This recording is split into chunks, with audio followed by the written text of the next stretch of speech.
Hi viewers, welcome to our channel. ఏపీలో మరి TDP ప్రభంజనం అయితే కంటిన్యూ అవుతుంది. దాదాపు 100 స్థానాలకు పైగానే అన్ని స్థానాల్లో కూడా లీడింగ్ లో ఉండడం చూస్తున్నాం. మరి ఏ ప్రముఖులు లీడింగ్ లో ఉన్నారు, మరి వైసీపీ చెందిన చాలా మంది మంత్రులు వెనుకంజలో ఉన్నారంట కదా, మరి వారు ఎవరెవరు? సో ఏంటి పరిస్థితి, మరి ఏపీలో ఎవరు అధికారంలోకి రాబోతున్నారు? టీడీపీ వన్ సైడేనా, లేకుంటే వైసీపీ ఏమన్నా మధ్యలో గట్టి పోటీ ఇచ్చే ఛాన్స్ ఏమన్నా కనిపిస్తున్నాయి? ఇప్పుడు ఇదే అంశం మీరు డిస్కస్ చేయడానికి ప్రజెంట్ మనతో పాటు ఇమ్మంది రామారావు గారు, సీనియర్ జర్నలిస్ట్ ఉన్నారు. వారితో ఒకసారి మాట్లాడదాం. సార్ నమస్కారం. సార్ నమస్తే బాబు. సార్, మనం చూస్తున్నాం మరి ఏపీలో టీడీపీ దాదాపు 150 స్థానాల వరకు కూడా లీడింగ్ లో ఉన్నట్టు మనకు కనిపిస్తుంది. సో మరి టీడీపీకి చెందిన ఏ ప్రముఖులు, అంటే కూటమికి చెందిన ఏ ప్రముఖులు లీడింగ్ లో ఉన్నారు సార్? అలాగే వైసీపీకి చెందిన చాలా మంది మంత్రులు వెనుకంజలో ఉన్నారంట కదా, మరి ఫైర్ బ్రాండ్స్ ఉన్నారు కదా సార్ మన వాళ్ళ పరిస్థితి ఏంటంటారు సార్? కూటమిలో ఎవరెవరు లీడింగ్ లో ఉన్నారో చెప్పుకునే ముందు మన రెడ్ టీవీ ప్రేక్షకులకు నమస్కారం. అంటే మొదటి నుంచి కూడా చంద్రబాబు నాయుడికి మంచి భారీ మెజార్టీ వస్తుంది. అలాగే జనసేన కూడా చాలా కాంపిటేటివ్గా ఉంటుంది. పవన్ కళ్యాణ్ కింగ్ మేకర్ అవుతాడు అని ఈ విషయాలన్నీ మనం చెప్పుకున్నాం. మనం చెప్పుకున్నట్టే ఫలితాలు మనకు వస్తున్నందుకు అందరికీ ధన్యవాదాలు. రెండోది ఏంటంటే, మీరు ఇప్పుడు 120 స్థానాలు అని చెప్పారు. 120 కాదు, ప్రస్తుతం ఈ టైంకి 150 స్థానాల్లో టీడీపీ లీడింగ్లో ఉంది. టీడీపీ ఆ కూటమి, అంటే టీడీపీ అంటే కూటమి అన్నమాట. టీడీపీ, కూటమి, బీజేపీ అయితే మూడు బాగా వర్కౌట్ అయినాయి. ఇక్కడ ఎంత బాగా వర్కౌట్ అయినట్టంటే, వాళ్ళ తాలూకు కంచుకోట్లు ఏవైతే ఉన్నాయి అనుకుంటున్నారో, కడప, కర్నూలు, ఇవన్నీ రాయలసీమ, ఇందులో అంటే చాలా మంచి గర్స్ ఉన్న వాళ్ళందరూ కూడా ఓడిపోయారు. ఫైర్ బ్రాండ్ అందరూ కూడా ఓడిపోయారు. నోటుకు వచ్చిన బూతులు తిట్టే వాళ్ళందరికీ కూడా చాలా సరైన సమాధానం ప్రజలు చెప్పారు. ఓడిపోయిన వాళ్ళు అంటే లీడింగ్లో ఉన్న వాళ్ళు చెప్పుకుంటే 150 మంది ఉన్నారు. అంటే ఆల్మోస్ట్ ఆల్ కూటమిలో ఉన్న వాళ్ళందరూ మన పవన్ కళ్యాణ్ 20 స్థానాల్లో లీడింగ్లో ఉన్నాడు. ఆయనకి ఇచ్చిన స్థానాలు ఓన్లీ 21. అంటే ఇంకొక స్థానం లీడింగ్లో వస్తుందని మనం ఊహించవచ్చు, లేకపోయినా మనకు పర్వాలేదు. ఎందుకంటే 21 స్థానాల్లో లీడింగ్లో ఉంటుంటే చిన్న విషయం కాదు అది. ఆల్మోస్ట్ ఆల్ 90% పైనే, 95% అలా ఉంటుందన్నమాట. అంత ఓట్లు సెక్యూర్ చేశాడు పవన్ కళ్యాణ్. అలాగే ఇక్కడ చంద్రబాబు నాయుడు కూడా కుప్పంలో ఓట్లు పడవు, వైనాడు కుప్పం అన్నాడు. ఇది 175 అంటూ వైనాడు 175 చెప్పాడు. తర్వాత వైనాడు కుప్పంలో మీరు కూలిపోతారని చెప్పారు. అదే కుప్పంలో ఉన్న ప్రజలు విజ్ఞులు గనక సరైన సమాధానం చెప్పారు అక్కడ. తర్వాత ఏంటంటే, రాయలసీమలో కానీ చిత్తూరులో కానీ పెద్దిరెడ్డి రామచంద్రారెడ్డి అంటే ఏమిటి, తిరుపతి వచ్చేటువంటి యాత్రికుల చేత ఓట్లు వేయించిన ఘనత అయింది. కానీ ఈసారి అలా జరగలేదు. ఒక్క పెద్దిరెడ్డి రామచంద్రారెడ్డి పొంగనూరులో అక్కడ ఆయన గెలిచే అవకాశం ఉంది. కానీ మిగతా వాళ్ళందరూ కొప్పుకు ఊడిపోయారు అన్నమాట. వాళ్ళ సమాధానాలు లేవు ఎవరికి కూడా. ఇక మీకు గెలిచిన వాళ్ళ గురించి చెప్పుకోవడం కష్టం, ఆధిక్యంలో ఉన్న వాళ్ళ గురించి చెప్పుకోవడం కష్టం. ఎప్పటికి 150 మంది కూటమి వాళ్ళు ఆధిక్యంలో ఉన్నారు అంటే చిన్న విషయం కాదు కదా. అది మామూలుగా క్లీన్ స్వీప్ మాట. క్లీన్ స్వీప్ అంటే ఇక్కడ చంద్రబాబు నాయుడికి అంత ఇమేజ్ లేదని ప్రజల అభిప్రాయం, లేకపోతే నాయకుల అభిప్రాయం. కానీ ప్రజల తీర్పు చాలా ఖచ్చితంగా ఇచ్చారన్నమాట. అలాగే చంద్రబాబు నాయుడు కూడా ఈ 74 సంవత్సరాల వయసులో పర్యటన పవన్ కళ్యాణ్తో సరిసమానంగా చేశాడు. అంత ఉత్సాహం తెచ్చుకున్నాడు. అంటే వాళ్ళ తాలూకు స్లోగన్ ఏంటంటే, ఆంధ్రప్రదేశ్ పతనం అయిపోతుందిరా బాబు, రక్షించుకోవాలి.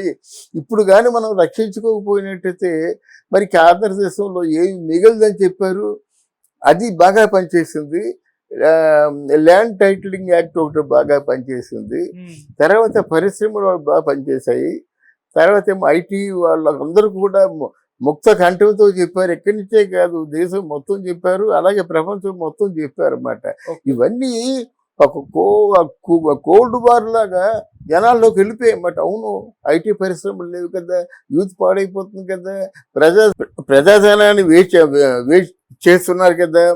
జగన్మోహన్ రెడ్డి 12 లక్షల రూపాయలు, 12 లక్షల కోట్లు అప్పు చేసేసరికి అది ఇవన్నీ బిగినింగ్ ఫ్యాక్టర్స్ మాట, మధ్యం ఒకటి. కనుక ఇవన్నీ కూడా ప్రజల చేత ఎదురు తిరిగేలా చేశాయి. కనుక ఇక్కడ కుప్పంలో చంద్రబాబు నాయుడు ఆధిక్యంలో ఉన్నాడు, ఉమ్, పిఠాపురంలో పవన్ కళ్యాణ్ ఆధిక్యంలో ఉన్నాడు, ఉమ్, పిఠాపురంలో కనీసం 50,000 ఓట్ల మెజార్టీతో వస్తారని ఆ వర్మ గారు చెప్తున్నారు. ఓకే. తర్వాత మా ఈ మంగళగిరిలో లోకేష్ గారు, కూడా ఆధిక్యంలో ఉన్నాడు. లోకేష్ కూడా ఒక 20,000 ఓట్లు పైచిలుకు వస్తాడనమాట. ఓకే. తర్వాత హిందూపూర్లో కూడా బాలకృష్ణ గారు, ఆధిక్యంలో ఉన్నారు. అలాగే ఇక్కడ రచ్చబండ అనే కార్యక్రమం ద్వారా అంటే ప్రతిరోజు కూడా అప్డేట్స్ ఇస్తూ తనదైన అంటే వితరణతో అంటే విశ్లేషణతో వైసీపీకి చెంపదెబ్బ కొడుతూ మొత్తం ప్రజల కళ్ళు తెరిపించాడు అన్నమాట. ఆయన తాలూకు వీడియోస్ కూడా బాగా పనిచేస్తున్నాయి. ఉమ్, ఆయన కూడా ఉండిలో చాలా ఆధిక్యంలో ఉన్నాడు. అవును. సో వైనాట్ ఎవరెవరైతే మంచి నాయకులు ఇప్పుడు గోరెట్ల బుచ్చయ్య చౌదరి తీసుకుందాం అని గెలుస్తున్నాడు. అలాగా ఎక్కడ చూసి గంటా శ్రీనివాసరావు గెలుస్తున్నాడు. ఎక్కడ చూసుకుంటే కూడా వాళ్ళు తర్వాత నర్సీపట్నం అయ్యన పాత్రుడు గెలుస్తున్నాడు. అవును. అలాగా ఈ రెండింటికి పొత్తు మాత్రం ప్లాను పవన్ కళ్యాణ్ వేశాడు కనుక ఇది తెలుగుదేశం పార్టీకి బీజేపీకి పొత్తు అనేది ఏంటంటే ఆ సూత్రం బాగా పనిచేసింది అన్నమాట. పవన్ కళ్యాణ్ కనిపించి ప్రచారం చేసినట్టయితే టీడీపీ పడ్డాయి.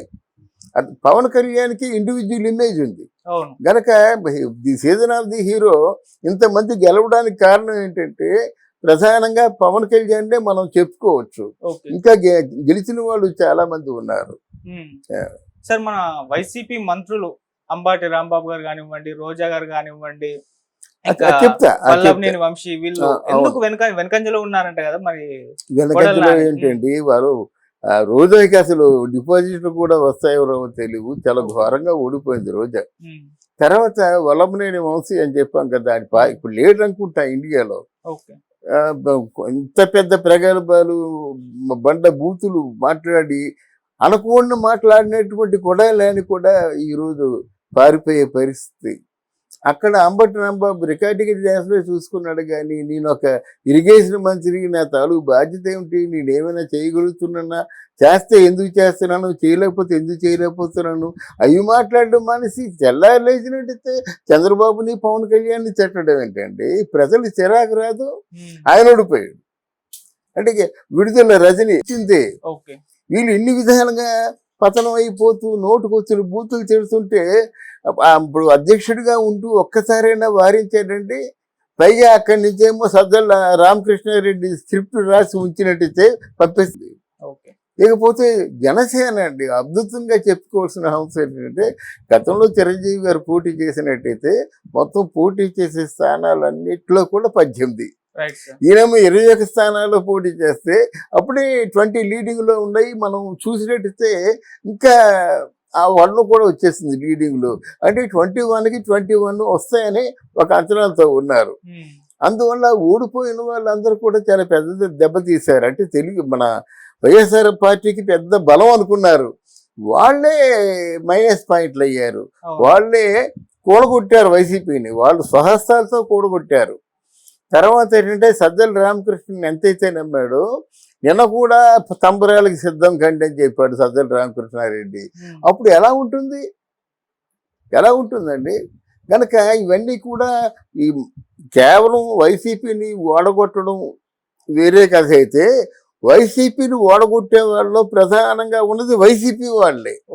వాళ్ళ వేలుతో వాళ్ళు కళ్ళు పొడుచుకున్నారు. Right sir. సో వ్యూస్, ఇది మరి ఏపీలో పరిస్థితి. కూటమేమో గెలుపు దిశగా అడుగులు వేస్తుంది. చంద్రబాబు నాయుడు గారు 4వసారి ముఖ్యమంత్రి సింహాసనం పైన కూర్చోడానికి రెడీగా అవుతుంటే వైసీపీ మాత్రం ఓటమి దిశగా అడుగులు వేస్తుంది. మరి ఏం జరగబోతుంది, ఇవాళ ఒక క్లారిటీ అయితే వచ్చేస్తుంది. మరిన్ని అప్డేట్స్ కోసం రెడ్ టీవీని చూస్తూ ఉండండి. Thank you so much. Thank you so much sir.